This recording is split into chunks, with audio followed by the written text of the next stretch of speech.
ایک پیاری حکایت لکھی ہے کہ ایک بادشاہ سفر پر جا رہا تھا، شاہانہ کروفر ہے اور بہت سارے تفریح کے لیے نکلے ہوئی پوری جماعت ہے۔ اچانک راستے میں ایک فقیر آیا اور بادشاہ سے کہا، بادشاہ سلامت، آپ سے مجھے کچھ بات کرنی ہے۔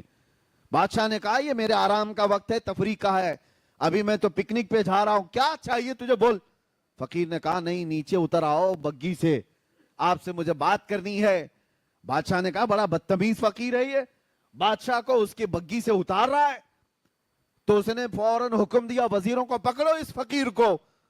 فقیر نے اپنا جبہ ہوا کیا، کھولا، اور اس کے بعد بادشاہ کو کھینچ کر نیچے اتارا اور کہا، پہچان مجھے، میں ملک الموت اسرائیل ہوں، میں ملک الموت اسرائیل ہوں۔ بادشاہ اب وہ کپ کپانے لگ گیا، پوچھا کہ آپ کیوں آئے؟ کہا، میں کیوں آتا ہوں تمہیں پتا ہے، روح لینے آیا ہوں۔ کہا، اسی وقت؟ کہا، اسی وقت۔ کہا، اتنا وقت دے دیں کہ میں واپس چلا جاؤں یہ سفر کو ختم کر کے، اور اپنی سلطنت کے سارے کام بیٹے کو سپرد کر دوں گا۔ کہا، اتنا ٹائم نہیں ہے تیرے پاس، واو واٹ این آرٹ. تیرے پاس، میں بہت جلدی، ابھی وقت کافی کم بچا ہے۔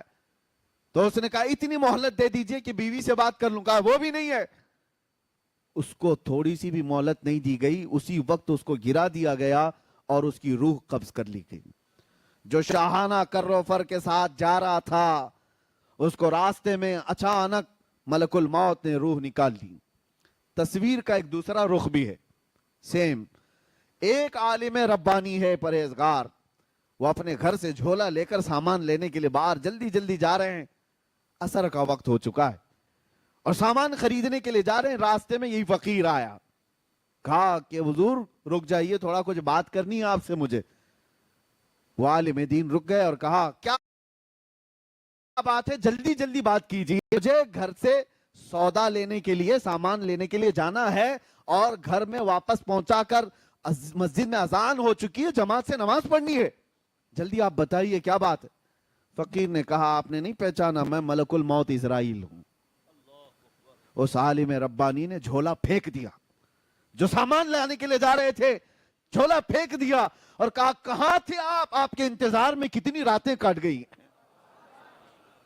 کہ آپ آئیں گے، روح نکالیں گے، میں رب سے ملاقات کروں گا۔ یہ دنیا میں جس کی روح اٹکی ہوئی ہے مال سے، وہ مہلت مانگتا رہتا ہے، اور جو رضا الہی کے لیے جیتا ہے وہ ملک الموت کا استقبال کرتا ہے۔ آپ کہاں تھے؟ تو اب یہاں منظر بدلا ہوا ہے۔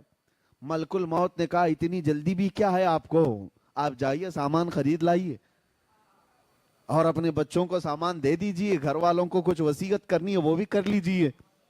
اس عالم ربانی نے کہا، آپ کو جس کام کے لیے اللہ نے بھیجا وہ کیجئے آپ،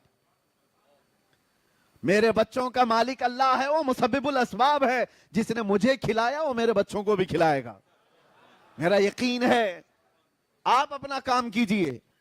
ملک الموت وہاں مہلت نہیں دینا چاہتے، اور ادھر کہہ رہے ہیں کہ اور کچھ ہے تو آپ کر لیجئے کام۔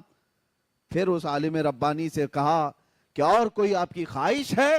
اس عالم ربانی نے کہا، اگر آپ اتنا وقت لے کر کے آئے ہیں پہلے سے، اتنی مہلت لے کر کے آئے ہیں پہلے سے، تو خواہش اتنی ہے، گھر نہیں جاؤں گا، اللہ کے گھر جاؤں گا، جس وقت نماز پڑھ رہا ہوں سجدے کے عالم میں جاؤں، آپ روح نکال لیجیے۔ کیسی خواہش تھی! اور اس عالم ربانی کے ساتھ ان کی خواہش کا خیال کیا گیا، وہ مسجد میں نماز کے لیے گئے اور سجدہ ریز ہوئے، ان کی روح قبض کر لی گئی۔